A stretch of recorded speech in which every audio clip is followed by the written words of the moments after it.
কাউকে কষ্ট দিয়েছো, সে যদি প্রতিশোধ নিয়ে নেয় তাহলে তুমি বেঁচে গেলা। আর যদি প্রতিশোধ না নেয়, সে ক্ষমা করে না দেয়, মনে রাখবে তুমি জীবনে সাকসেস হতে পারবে না। জীবনের প্রত্যেকটি পর্যায়ে তুমি ধরা খাবে, তুমি ধুকে ধুকে শেষ হয়ে যাবে, নিঃশেষ হয়ে যাবে, তোমার সমস্ত সাকসেসফুলের রাস্তাগুলি বন্ধ হয়ে যাবে।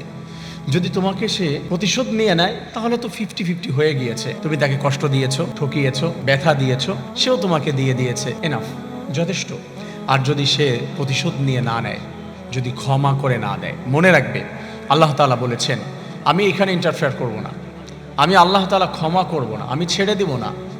যার কাছে তুমি দায়ে আছো, যার কাছে কষ্ট দিয়েছো, যাকে, তার কাছে যাও ক্ষমা চাওয়ার জন্য। আমার কাছে ক্ষমা নাই, আমি ক্ষমা করতে পারবো না।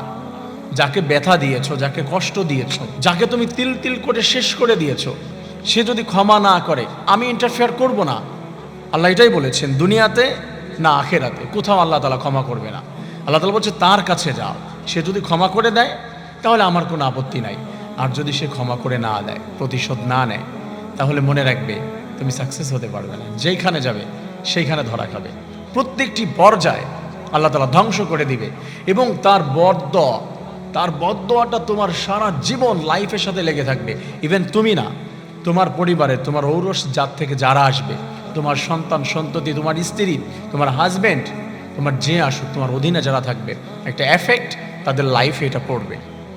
প্রিয় ভাই বোনেরা, মনে রাখবেন কাউকে কষ্ট দেওয়ার আগে ভেবে নিতে হবে যে কোন মানুষটাকে কষ্ট দিচ্ছি, আর এই কষ্টটা দেওয়ার পরিণাম ফল আমার কি হতে পারে।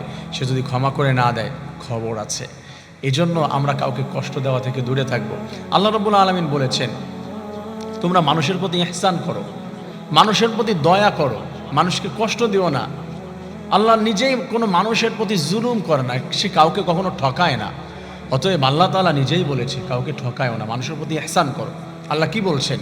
ইন্নাল্লাহা ইয়া'মুরু বিল আদলি ওয়াল ইহসান। আল্লাহ রাব্বুল আলামিন নির্দেশ করে দিয়েছে ইয়া'মুরু বিল আদলি, সঠিক বিচার করার জন্য, ওয়াল ইহসান, এবং মানুষের প্রতি ইহসান করার জন্য, দয়া করার জন্য নির্দেশ দিয়েছে। অথচ আমরা মানুষের প্রতি জুলুম করি, মানুষদেরকে কষ্ট দেই।